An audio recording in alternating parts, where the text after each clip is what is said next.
నమస్కారం, VR news కి స్వాగతం.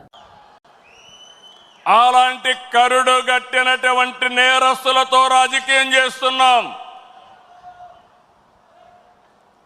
అందుకే నిన్న ఒకటి జరిగితే వీరయ్య చౌదరి, సంతనూతలపాడు, పల్నాడు హత్యలు జరిగాయి.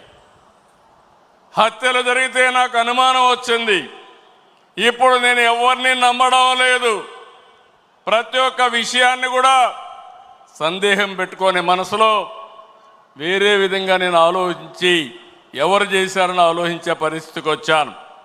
చేస్తే కొంతమంది మన దగ్గరుండి వాళ్లకు కోవర్ట్లుగా పనిచేస్తూ వాళ్ళ ప్రోత్సాహంతో ఇష్టానుసారం హత్యా రాజకీయాలు చేస్తున్నారు. మన చేతితో మన వేలుతో మన కన్ను పొడుచుకొని తద్వారా రెండు పనులు, ఇది తెలుగుదేశం పార్టీ వాళ్ళు వీళ్ళనే చంపుకుంటున్నారు అని చెడ్డ పేరు తేవడం, వాళ్ళ టార్గెట్ని సులభంగా ఎలిమినేట్ చేయడం, ఇది నేరస్తులు చేసే కనికట్టు మాయ. అందుకే చెప్తున్నా, ఎవరైనా సరే మన కార్యకర్తలు కూడా ఇలాంటి తప్పుడు పనులు చేస్తే ఏ కార్యకర్తను కూడా నేను ఉపేక్షించనని మరొక్కసారి మీ అందరికీ విజ్ఞప్తి చేస్తున్నా. మీకందరికీ ఆమోదయోగ్యమైతే గట్టిగా చప్పట్లు కొట్టి మీరు కూడా ఆమోదించండి.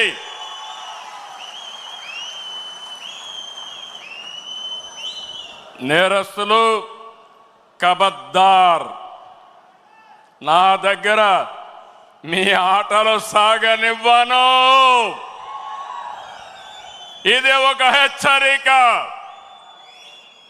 కోవర్ట్లు మన దగ్గరికి పంపించి ఆ కోవర్ట్ల ద్వారా మీ అజెండా నెరవేర్చుకోవాలనుకుంటే ఇది మీకు సాధ్యం కాదు.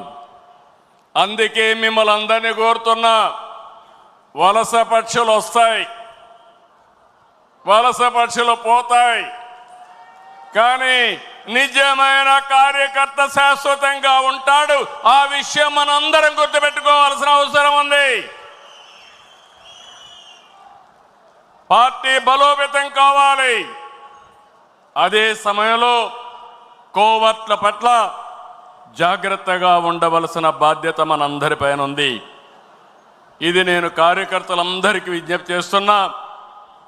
ఈరోజు ఎక్కడికక్కడ మనం అందరం కూడా ఆలోచించుకుని రాబోయే రోజుల్లో ఇంకా పగడ్బందీగా కార్యక్రమాలు చేపడతామని మీకు తెలియజేస్తూ